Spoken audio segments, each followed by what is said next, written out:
Entonces, el libro del Génesis es un libro que trata sobre los orígenes del universo, cómo comenzó la creación, de dónde venimos nosotros, cómo fue hecho el universo, si fue medido, qué cosa usó Dios para el universo, quiénes somos nosotros, hacia dónde nos dirigimos.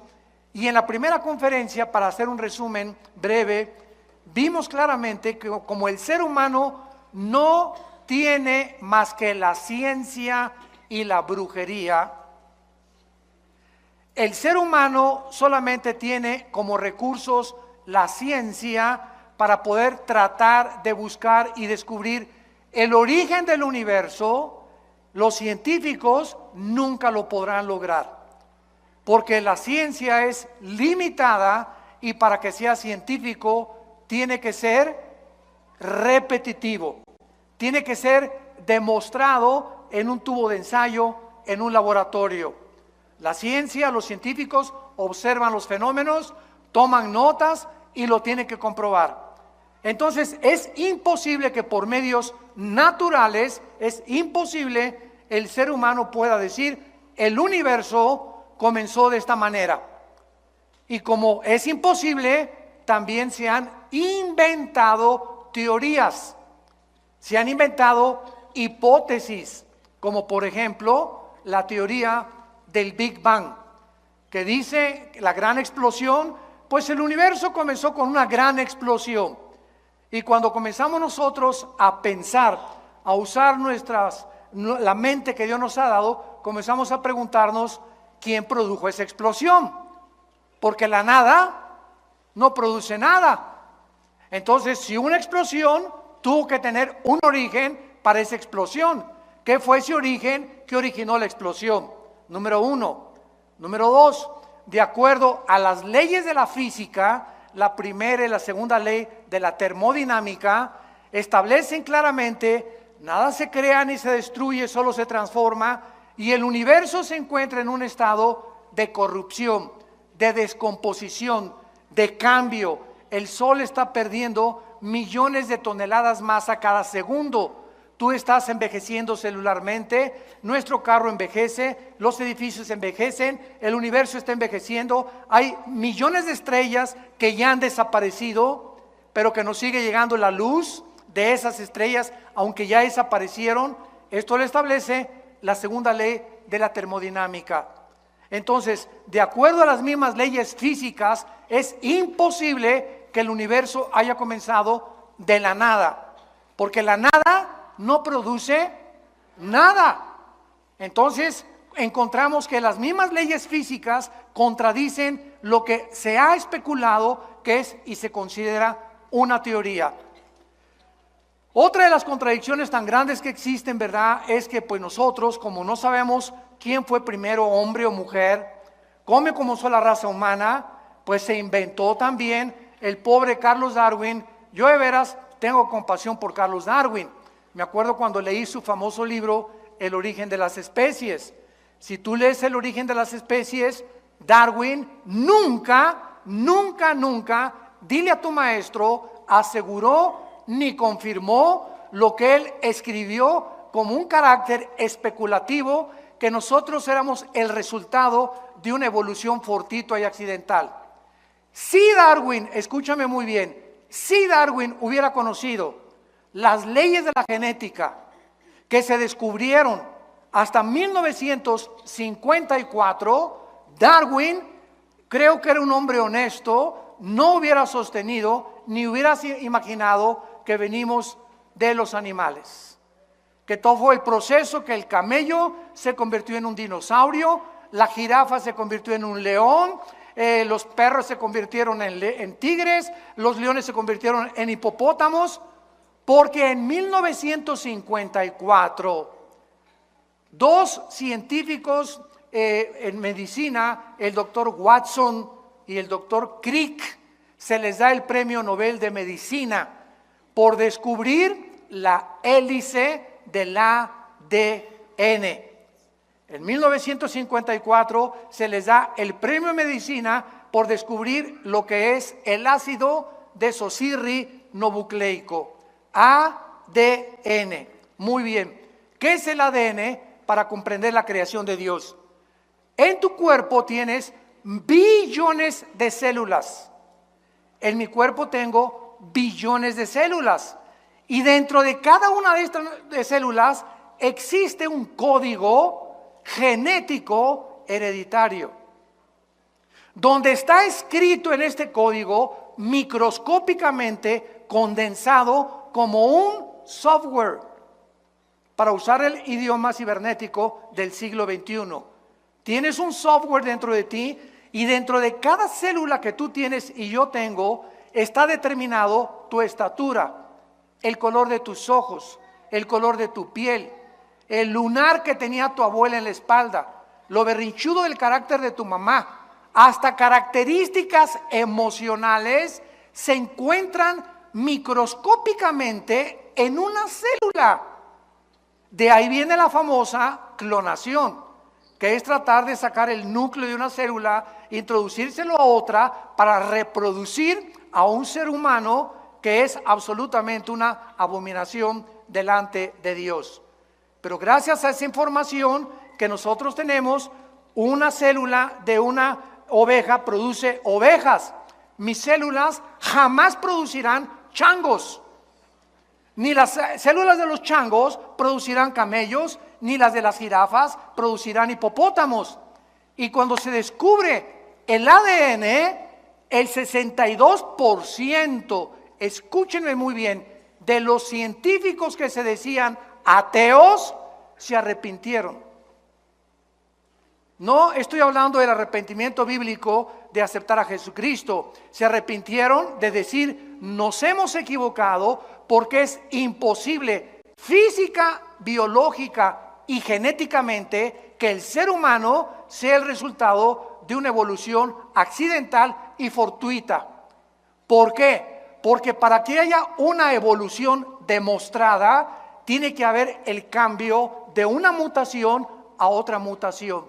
Jamás se ha descubierto una mutación de un perro a un gato, ni ha habido un cambio en los genes, ni en el ADN de un perro para que sea un gato o para que sea un rinoceronte. Entonces, las leyes de la genética impiden la evolución. Las leyes de la termodinámica impiden la evolución. ¿Por qué? Porque la evolución dice que vamos de menos a más. Y la Biblia dice que vamos de más a menos. O sea, cada vez más nos degeneramos. Cada vez más el universo se descompone. No comenzó el universo de más a menos, sino comenzó de más a más, de menos a más, como dicen los evolucionistas. Entonces, y las leyes de la biología, los aminoácidos, si tú eres bióloga o biólogo, son los ladrillos de la vida. Y los aminoácidos impedirán, han impedido y siguen impidiendo la evolución. Entonces nos encontramos con científicos que se enfrentan a la misma ciencia, a la biología, a la física y a la genética, que los arrinconan, pero que mantienen su posición intelectual por la soberbia, por no querer reconocer las mismas evidencias que la misma ciencia nos está ofreciendo, y Dios ha permitido que se descubran todas estas cosas científicas y tecnológicas para que el ser humano en el siglo que vivamos no tenga excusa de su ateísmo, de su escepticismo o de su ateísmo, ¿verdad? Porque ya un ateo no puede decir, como dijo Carlos Sagan, el astrónomo ateo del siglo XX cuando murió, es que si Dios nos diera más evidencias de que Él existe, yo creería en Dios. Por el amor de Dios, Carlos Sagan, no sabemos dónde se encuentra, ya se murió, pero por favor, la genética te demostró casi 50 años antes de que tú murieras que es imposible que el ser humano sea creado o el proceso de una evolución. Entonces, la ciencia pues no ha podido regresar y explicarnos eso, y tenemos otro recurso secular que es la brujería, el ocultismo. Los magos, los astrólogos, es que si yo soy Géminis, pues tú eres Virgo, no nos llevamos, y de alguna manera mis horóscopos me dicen que hoy no compro y no compro. Hemos llegado teniendo una mente y una razón que Dios nos usó, que Dios nos dio para usarla, hemos llegado a comportarnos como seres irracionales. ¿Cómo es posible que siendo racionales lleguemos a creer que la luna y el sol y Júpiter y la posición de los astros determinen mi conducta? O sea, somos personas determinadas, no autodeterminadas, sujetos a la influencia de los astros. Imagínense a dónde hemos llegado diciendo que somos sabios, se han convertido en necios. ¿Y todo por qué? Porque estamos buscando de dónde venimos. ¿Hay un propósito para vivir? ¿Hay una razón para vivir? ¿Realmente por qué existo? ¿De dónde vengo? Otra de las más grandes abominaciones del siglo XXI es el famoso transgénero. ¿Qué dice la genética? Por el amor de Dios, vamos a cerrar la Biblia. Vamos a las leyes de la biología, que las mujeres tienen 2 cromosomas XX, el hombre tiene XY.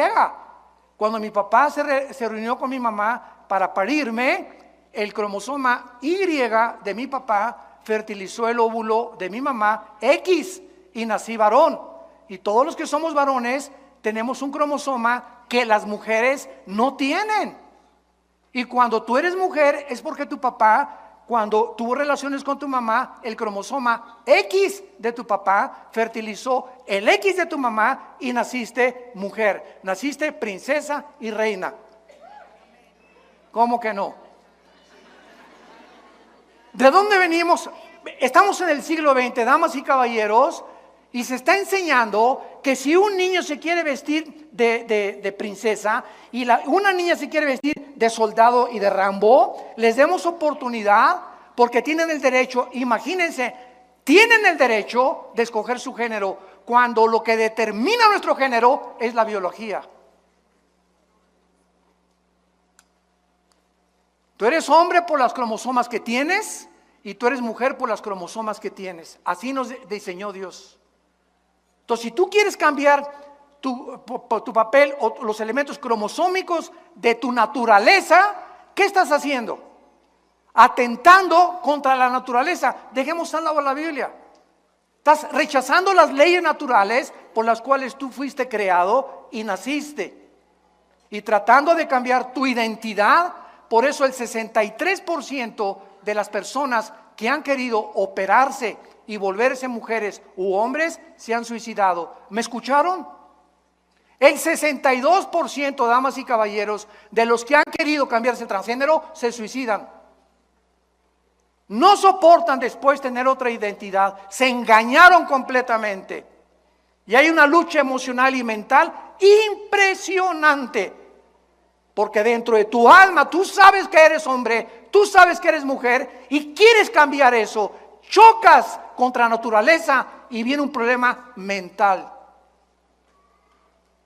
De ahí viene lo que clasificaron los psicólogos como múltiples desórdenes de la personalidad, esquizofrenia, sociopatías, psicosis, paranoias, que son únicamente problemas mentales que los seres humanos se han provocado por luchar contra la naturaleza y contra las leyes de Dios. Jesús vino a darnos vida y vida en abundancia.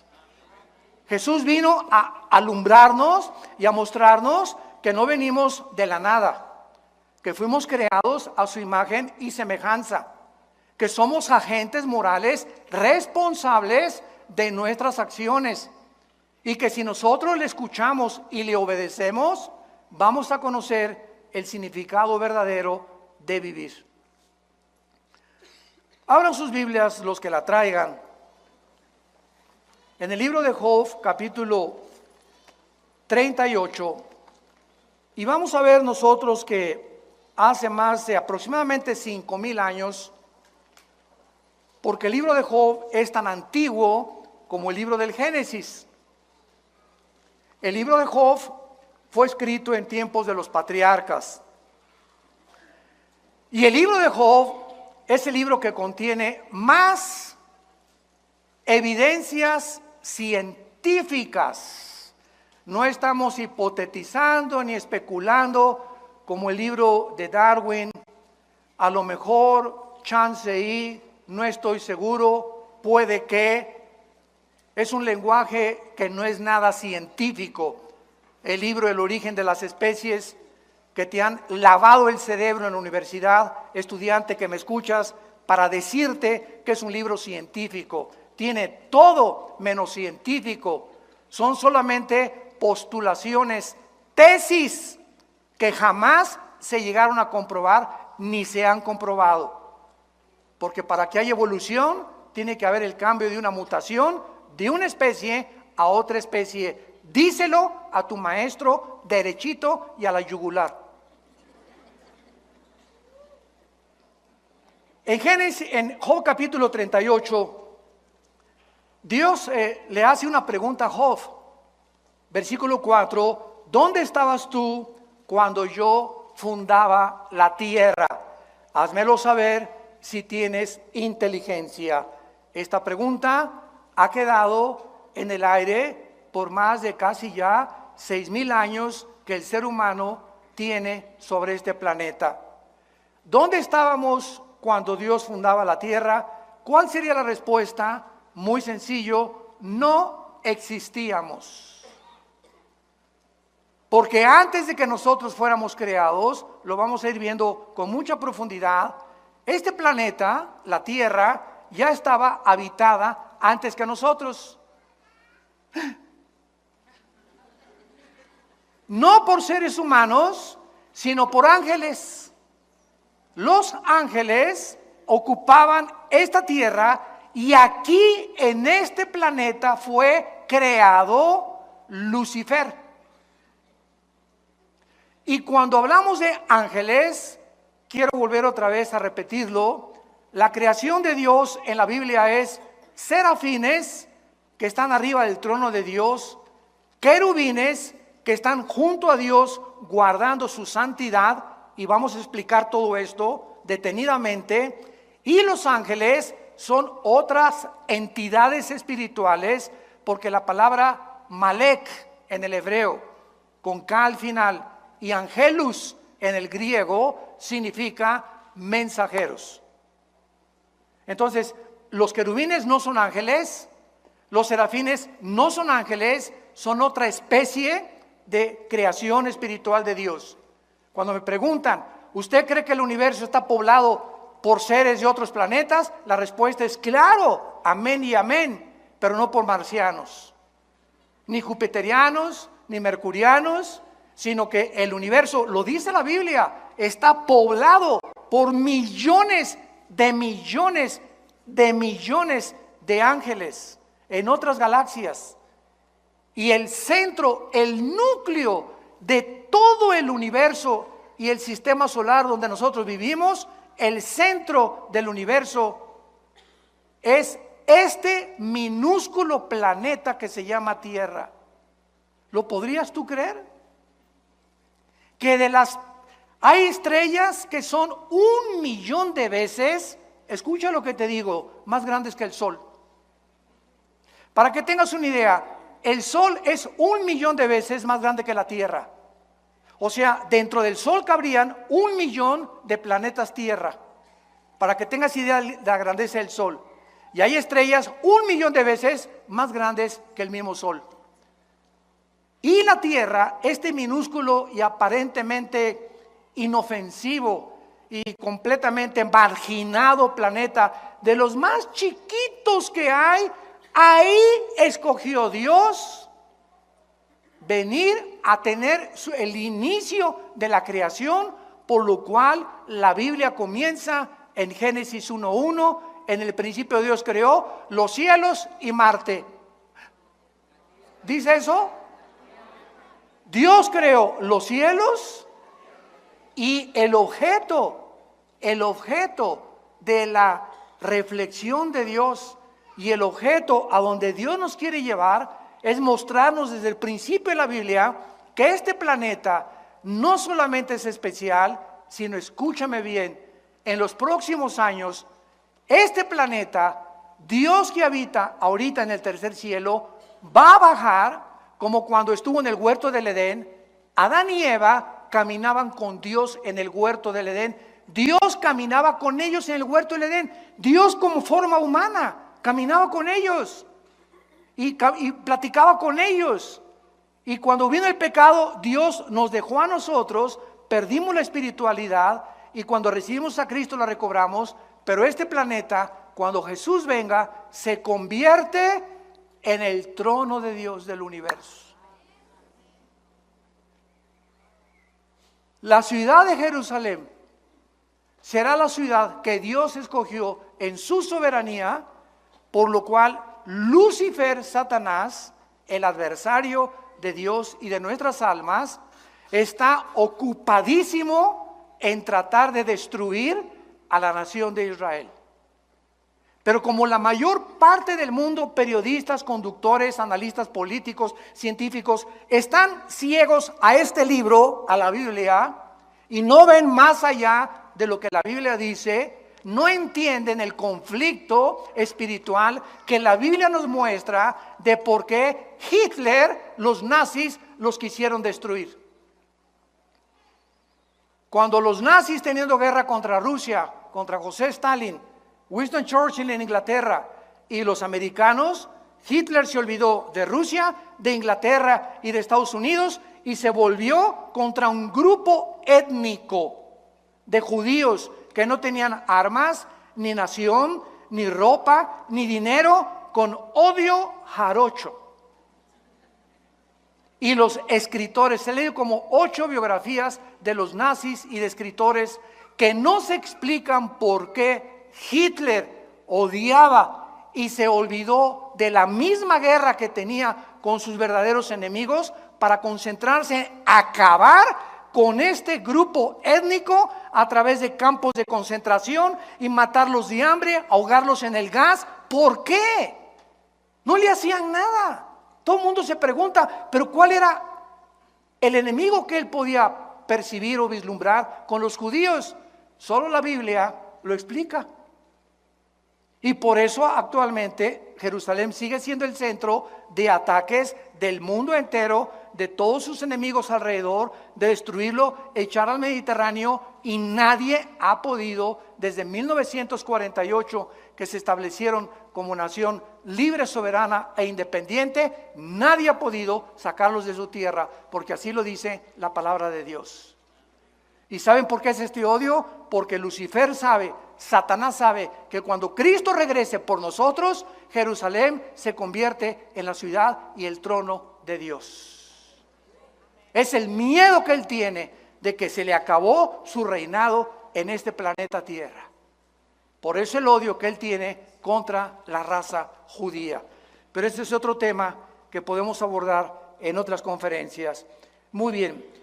Y aparte aquí en Job capítulo 38, el capítulo que abrimos, después de que Dios le pregunta a Job que dónde estaba, y Dios cuando hace una pregunta, su sabiduría se encuentra detrás de los cuestionamientos que nos hace para ubicarnos en la perspectiva en la que debemos estar ubicados.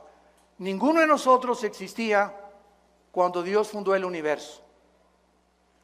¿Cuál es el resultado? Que como no existíamos, es imposible que podamos nosotros, por medio de nuestra sabiduría, investigación científica, poder llegar a poder concluir el universo comenzó así y así y así. Tenemos aproximadamente en la ciencia 96 métodos científicos para poder deducir o investigar el origen o el tiempo de las cosas que existen. O, por ejemplo, vas a la escuela y te dicen, el universo tiene, o la Tierra tiene 13 billones de años, o 15 billones de años. Cuando un científico te dice, o un libro de astronomía te dice que la Tierra tiene 13 billones de años, pregúntate de dónde sacaron esa cantidad de años. Yo te voy a responder. De los 96 métodos científicos que existen, hay 3 que están usando que se llama, 1, el carbono 14, 2, el potasio argón y 3, la radiactividad. Muy bien, el carbono 14, que es el más aproximado para poder averiguar la edad de un fósil, de una piedra, es aproximadamente con un margen de error de 2 a 3 billones de años. O sea, ninguno de los métodos científicos son exactos, son aproximados. Muy bien, si los científicos dicen que a través de los métodos que la geología ha podido investigar, la Tierra tiene 13 a 15 billones de años, ¿no contradice la Biblia? ¿Por qué no la contradice? Porque la Biblia no dice cuántos años tiene la Tierra cuando fue fundada. Y yo creo que el planeta Tierra tiene billones de años. Estoy de acuerdo con eso. El ser humano tiene 6,000 años de historia. Eso es lo único que es dogmático. El ser humano no tiene más de 6,000 años viviendo en este planeta. ¿Cómo lo sabemos? Por las genealogías que existen desde el libro de Adán hasta el Apocalipsis. Cuando Cristo vino y apareció en el mundo, lean ustedes Lucas y Mateo y van a encontrar hijo de tal, hijo de tal, hijo de tal, hijo de tal, hijo de tal, hijo de Abraham, hijo de Adán, hijo de Adán, hijo de tal, hijo de José, hijo de María, Jesús. Yo me preguntaba cuando estudiaba teología, ¿por qué Dios nos permite todos? A mí qué me importa hijo de quién, ¿verdad? Para acabar pronto, a la mexicana, ¿no? Bueno, y a mí, digo, ¿cuál es el propósito, no? ¿Por qué la Biblia nos pone la genealogía o la descendencia de Jesús desde Adán y desde Abraham? Y cuando ya comencé a profundizar aún más, descubrí porque a Dios le interesa, fíjense lo que les voy a decir, a Dios le interesa que cuando su Hijo Jesucristo apareciera en el escenario mundial, fuera el único ser humano de quien se pudiera citar o se pudiera deducir desde dónde venía. Toda su ascendencia de Jesucristo es la que se encuentra en 2 evangelios. ¿Y esto por qué? Porque a través de la prueba de las genealogías de Cristo, Cristo demuestra a los fariseos, a los religiosos, a los expertos en la ley, que Él era el Mesías que Dios había prometido. Sus credenciales venían por venir de María. María descendía del rey David. David descendía de la tribu de Judá. De la tribu de Judá descendía Isaac. Isaac descendía de Abraham. Abraham descendía desde Adán. Y esto lo prueba la Biblia para demostrar que Jesús no es Buda, no es Mahoma, no es Mahatma Gandhi, no es Walter Mercado, no es Confucio. Él es mi Hijo bien amado, en quien tengo toda mi complacencia. Cuando fue bautizado, fue la voz que se oyó: es Jesús, Él es. No sigas a Mercado, no sigas a Buda, no sigas a Confucio. Son hombres altruistas, son hombres que de alguna forma fueron buenos de acuerdo a nuestra calificación y nuestra perspectiva, pero no eran el Hijo de Dios. No eran los que tenían toda la sabiduría del mundo. No eran los creadores de la vida. Es Jesucristo, el que celebramos ahora en Navidad, el que es realmente y vino a darnos la vida eterna. El que dijo: yo soy el camino, la verdad y la vida. Yo antes de ser cristiano, ustedes lo saben, yo era ateo, comunista. No tenía estaba decepcionado de la religión que mis padres me heredaron. Quería ser cura a los 12 años, me corrieron a los 6 meses. Cuando descubrí que me gustaban las mujeres porque me habían dicho que tenía que hacer el voto del celibato. A los 13 años estuvimos mis hermanos y yo en colegios lasallistas, y pues nos mandaron al seminario, vivíamos en Acapulco, y me dijeron una noche, nos juntaron a todos los que estábamos ahí en el noviciado, que ustedes tienen que enterarse que cuando sean ordenados van a tener que hacer el voto del celibato. Y le pregunté: perdón, ¿qué es eso? Que ustedes no se pueden volver a casar, o no se pueden casar nunca. Y esa noche me acuerdo que vi una güerita pasando ahí por el seminario, se parecía a mi esposita linda, hermosa, prichocha. Y le hablé a mi papá el otro día y soñé con ella, ¿cómo es Dios, no? Y le dije: papá, discúlpame, ven por mí porque yo no puedo ser cura. Me dijo: ¿por qué? Le dije: porque me gustan las mujeres. Y pegó un brinco mi papá de felicidad que no se imaginan. Él tampoco quería que yo abrazara el sacerdocio y pues me decepcioné y dije, no, aquí todo el mundo, ¿verdad? Aquí no hay verdad ni en ningún lado y pues nos fuimos al extremo, al comunismo, al ateísmo, al escepticismo, a luchar contra todo lo que es autoridad. El Che Guevara tenía una foto grandísima como de 2 metros arriba de mi cama, me ponía la boina del Che Guevara, era la época de los 70s, los 80s, etcétera, etcétera, hasta que me encuentro con Jesús. Aquel que estaba colgado en nuestra casa en una cruz, en un crucifijo, aquel que jamás abrimos ni mis padres la abrieron por su ignorancia, tal vez sincera, la Biblia. Cuando llegaba un cura a la casa, tenía un candado nuestra Biblia arriba del piano y el cura tenía la llave y él solamente al llegar cada sábado que mi papá lo invitaba a comer, la abría y nos permitía, con su permiso, leerla. Estaba vetada completamente. Hasta 1962, damas y caballeros, 1962, el Segundo Concilio Vaticano, uno de los mejores papas que ha habido, Juan XXIII, le decían el gordito bonachón. Juan XXIII, por primera vez desde el año 350 que Constantino cierra la Biblia y absorbe el cristianismo, hasta 1962, se le dio permiso al pueblo de leerla. ¿Virgen? ¿De dónde? No encuentro el nombre. Y Juan 23 abre la Biblia y... Chihuahua, cuánto apache. Y manda Juan 23 quitar las estatuas de las iglesias. Manda quitar el latín, porque era en latín en que se daba la iglesia, tú entrabas, no sabías ni de qué se trataba la onda. Entrábamos, párense, siéntense, incienso, ahí está Dios, salió de Dios, viva Zapata. Porque nos enseñaron que Dios estaba confinado a ese edificio. Y entonces, ¿verdad? Pues es una ignorancia tremenda por desconocer la Biblia. Hasta que cuando mi hermano a mis 25 años me comenzó a hablar de Jesús y me dio el Evangelio de San Juan, no se imaginan, bueno, fue una revolución en mi vida. Porque yo le pedía al Dios que yo no sabía que existía, sabía que si había alguien, yo quería saber quién eres tú, y le gritaba en las noches, ¿dónde estás? Si existes, dime quién eres tú, y voy a creer en ti. Y cuando mi hermano me dice, es Jesús el que tú estás buscando, y encontré el final de mi búsqueda, supe que había llegado al final de mi camino. Era el final de mi camino anterior y el principio de una nueva vida en Cristo Jesús.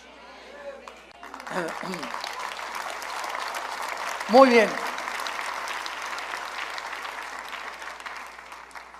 Dice aquí en el libro de Job que acabamos nosotros de abrir ahorita, que no solamente Dios hizo estas preguntas que no tienen respuesta desde la perspectiva humana, sino que también dice Dios y le pregunta, vean ustedes los signos de interrogación, versículo 5, Job 38. La segunda pregunta es, ¿quién ordenó sus medidas si lo sabes? ¿O quién extendió sobre ellas cordel? Esto es interesantísimo porque el planeta Tierra tiene peculiaridades que permiten y facilitan la vida humana y la vida de los animales, de los peces y de las aves, gracias a las medidas que tiene, a la distancia que tiene del Sol y al movimiento que tiene sobre su eje de rotación y de traslación alrededor del Sol. Escuchen esto. De acuerdo a los astrónomos y a los científicos, la Tierra tiene una inclinación exacta de 23 grados y medio. La Tierra tuviera 1 grado a la derecha, 1 grado a la izquierda, se congelarían los polos. No habría vida, no sería posible la vida. Al mismo tiempo la Tierra tiene un movimiento sobre su eje de 24 horas. Y al mismo tiempo que la Tierra gira uniformemente 24 horas, ahorita estamos moviendo, si no lo sentimos, por las fuerzas centrípetas y las fuerzas nucleares y las fuerzas que existen cósmicas, no sabemos que está moviéndose la Tierra, pero estamos girando en la Tierra, se traslada alrededor del Sol en diferentes distancias. Esto hace la primavera, el verano, el otoño y el invierno. Mientras más lejos del sol, invierno, más cerca del sol, los veranos. Toda esta secuencia de estaciones de la distancia del sol le hacen preguntarle a los astrofísicos y a los físicos matemáticos las siguientes preguntas. En la física hay una ley que se llama la ley de la velocidad y de la fuerza. ¿Qué quiero decir? Si yo tengo una canica ahorita y le hago a la canica así, le estoy aplicando una fuerza determinada. Esta fuerza que le aplica a la canica impulsa a la canica a que viaje determinada distancia, pero ¿qué pasa? Se tiene que parar, ¿correcto? Porque es la fuerza que le apliqué. La velocidad es proporcional a la fuerza que le apliqué. Agarras una flecha y le disparas a la flecha y le aplicas la fuerza del arco, la flecha sale ¡rum! Pero la flecha tiene que ser una parábola y caer, porque hasta ahí llegó la fuerza que el arco le aplicó. Aprietas una pistola y la pólvora hace que la bala salga disparada, no importa cuántos kilómetros, la bala tiene forzosamente que caer, porque es la fuerza que la pólvora le aplicó. Muy bien, si esta ley es constante y no puede ser violada, la pregunta a los físicos y a los astrofísicos es la siguiente: ¿quién le hizo así a la Tierra? Señores físicos que nos acompañan, por favor, pues las fuerzas del universo, no solamente la Tierra tiene un movimiento de algo invisible que la hace moverse, sino que su velocidad no la ha perdido. Esto viola la física. Mantiene uniforme su velocidad y alrededor del Sol, además de eso. Increíble. Bueno, si esto es increíble, en el mundo macroscópico, agarremos un microscopio electrónico y veamos la materia. Y vamos a encontrar aquí en este púlpito y en un pedazo de madera y en cualquier cosa que tenga formados átomos, que en el mundo microscópico lo que hace la cohesión, yo puedo agarrar mi mano ahorita y le hago así y me la rompo, no la atravieso porque los átomos de mi mano son más gruesos que la composición atómica que tiene este vinil o este púlpito o el cemento o la forma de materia que quieras, y encontramos electrones, protones, neutrones girando a una velocidad increíble en el mundo microscópico alrededor del átomo, y eso es lo que facilita la materia, la cohesión de la materia. ¿Quién les hizo así a los átomos? Y a los electrones para que dieran otra vueltecita, y a los neutrones para que giraran de esta manera alrededor del átomo. ¿Quién da esa velocidad? ¿Quién sostiene esto?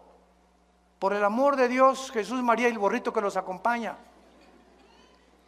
Estamos tan ciegos al mundo y el universo que nos rodea, como dice el Salmo 14, el necio dice en su corazón, no hay Dios. Creemos que nosotros tenemos respuestas a todo. ¿Dónde estabas tú cuando Dios fundó el universo? Cabeza de chinche,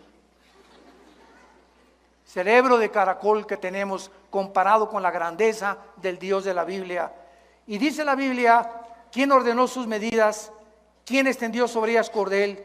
¿Sobre qué están fundadas sus basas? Versículo 7. Y aquí nos dice, Job 38:7, que los ángeles ya vivían cuando Dios estaba formando la tierra, dándole sus medidas como un arquitecto soberano del universo, como el legislador cósmico de las leyes morales.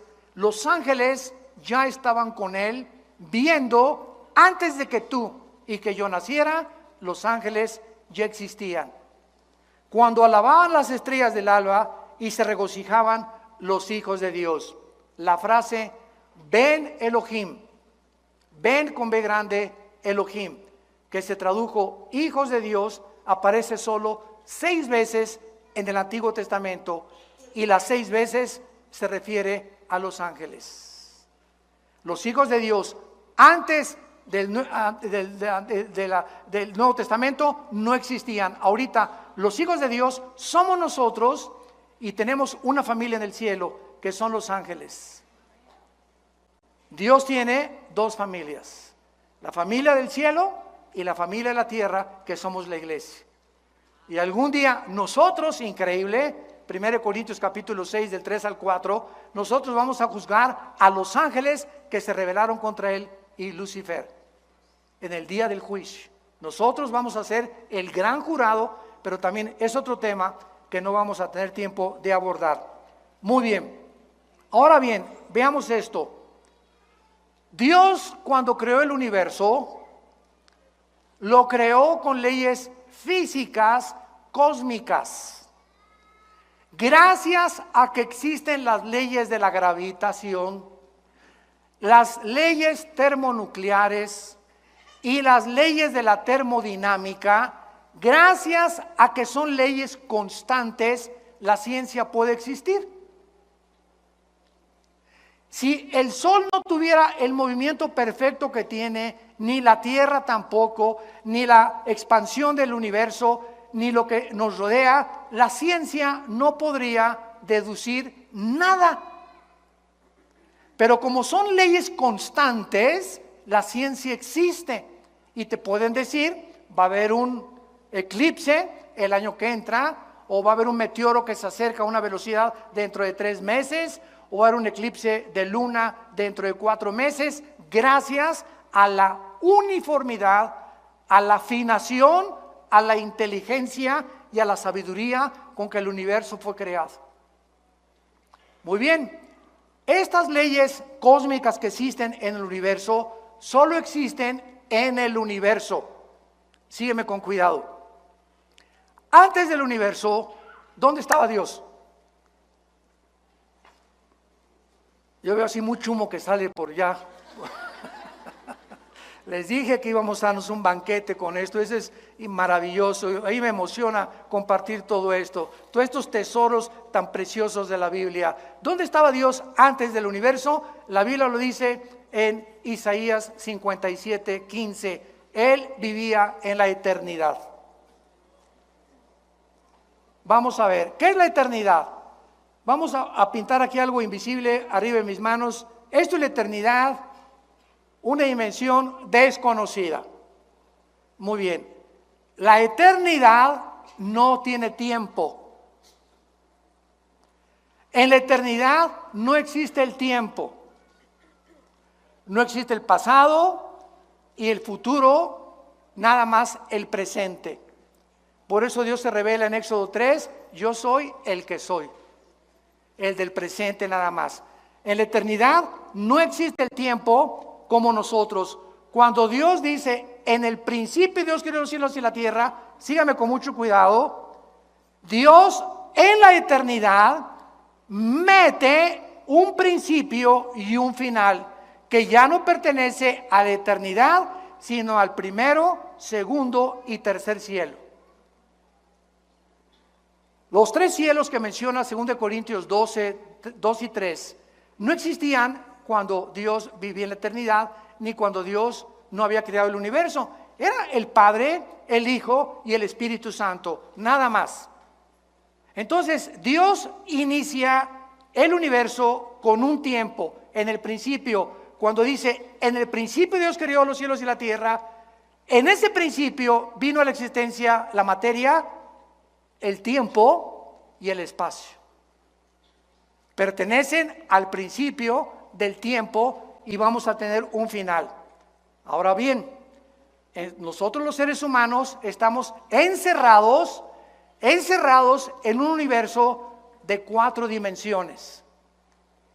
Alto, bajo, ancho, y Alberto Einstein, 1943, concluye y postula su famosa fórmula E igual a mc al cuadrado, que significa la energía es igual a la masa por la velocidad de la luz al cuadrado, y se establece el tiempo física, astronómica y científicamente como la 4ª dimensión. Y ahora el mundo científico acepta que el tiempo forma parte de las 4 dimensiones donde tú y yo vivimos. Pero como Dios es eterno, Él está fuera del tiempo, ¿correcto? Él está fuera de nuestras dimensiones, porque estas 4 dimensiones no existen en la eternidad. Y esta es la razón por la cual este libro que tengo en mis manos, señores ateos, escépticos y agnósticos que nos visitan, este libro que tengo en mis manos es un libro hiperdimensional. ¿Qué quiere usted decir? Lean Apocalipsis. ¿Cuándo fue escrito Apocalipsis? ¿Hace 2000 años? ¿No? ¿Verdad? ¿O no? No se queden callados, échenme porras, hombre. No me dejen solo. Claro que sí, fue escrito hace 2000 años por el apóstol Juan. Y el apóstol Juan hace 2000 años es sacado de su cuerpo y trasladado en el tiempo 2000 años y escribe hace 2000 años lo que ya sucedió y lo que no ha sucedido. Juan escribe y vi al anticristo y vi al falso profeta y cayeron las trompetas y él escribe en el Apocalipsis todo como si ya hubiera sucedido porque él lo vio. Pero al mismo tiempo lo que él escribe antes y en el futuro no ha sucedido en el presente. ¿Cómo te explicas eso? Esto es lo que significa la hiperdimensionalidad. Como Dios es y trasciende todo, para Dios 1000 años es un día es 1000 años para Dios. El tiempo para Dios no existe como existe para todos nosotros. Otro ejemplo, si tú fueras una mosca, ¿sabes cuánto tiempo vivirías? 24 horas. Y esas 24 horas de la mosca tal vez le parecieron 500 años. Porque el tiempo para la mosca no pasa igual que el tiempo para ti. Si tú tienes un perro, nosotros tenemos 2 perros grandanés que parecen caballos, que son por cierto de mi hijo Caleb, ¿verdad? Los perros duran 10 a 12 años igual que los caballos. Yo tuve caballos y un caballo de 8 o 10 años ya está viejo. Entonces tenemos ahorita un gran danés de 6, 7 años que en equivalencia a la edad humana tiene como 60, 70 años de edad. ¿Por qué? Porque para los perros 7 años son 60 años y para nosotros, para la mosca, son 24 horas. ¿Me van siguiendo?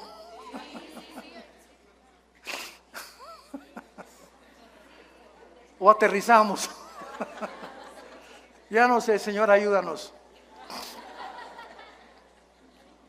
Yo le pido a Dios que me ayude a poder explicar todo esto.